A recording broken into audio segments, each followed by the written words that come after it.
Hi guys! ఈ సంవత్సరం కొంచెం కోత లేట్ అయింది. ఎందుకంటే వర్షాలు పడడం వల్ల తోటలోకి వెహికల్ ఎళ్ళట్లేదు.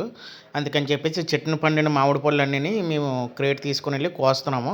కోసిన పళ్ళు ఇంటికి తీసుకెళ్ళిపోతాం. తిన్నయన్ని తింటాం. మిగతావి ఫ్రెండ్స్ కానీ, బంధువులు కానీ ఇలా ఇస్తా ఉంటాము. అందుకని చెప్పేసి చెట్టున పండిపోయినయి వేస్ట్ అయిపోతున్నాయి. వేస్ట్ అయితే ఎందుకు ఇబ్బంది అని చెప్పేసి మేమే స్వయంగా ఎళ్ళి నేను, మా తమ్ముడంటే మా ఊర్లోనే మా పక్కింటి అబ్బాయి, మా చిన్నన్నోళ్ళ అబ్బాయి.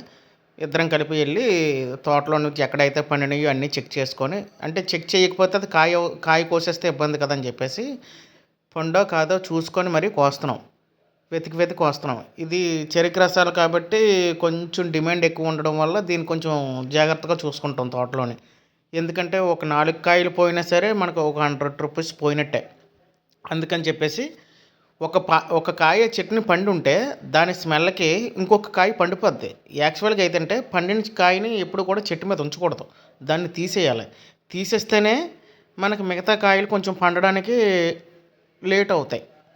లేదంటే వరుసపెట్టి మొత్తం అంతా ఒకేసారి పండిపోతాయి. పండిపోవడం వల్ల కాయలన్నీ కిందన పడిపోతాయి. అందుకని చెప్పేసి ప్రతి కాయ చూసి జాగ్రత్తగా పండిందో లేదో చూసి మొత్తం అన్నీ కోసేస్తున్నాం. దగ్గర దగ్గర ఈ చెట్టుకొచ్చేసరికి ఒక డజన్నర కాయలు లేదంటే 2 డజన్లుంటాయి కోసాం. ఇది ఒకసారి మీకు కోసి చూపిస్తున్నాను. అంతే, ఇది కాయలు కోస్తున్నామేమో అని చెప్పేసి మీకు కొంచెం డౌట్ రావచ్చు. కాయో పండో తెలియాలి కాబట్టి ఒకటి కోసి చూపిస్తున్నాను.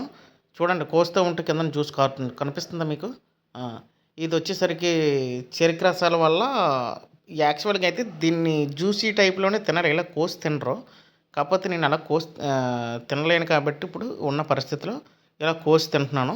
పండయితే చాలా స్వీట్‌గానే ఉంది. దీనికి కొంచెం కలర్ తక్కువ ఉంది భయ్యా అని అంటున్నారు. కాకపోతే మేము ఎండతో తీయడం వల్ల అలా అనిపిస్తుంది. అంతేగాని లోపలేం కలర్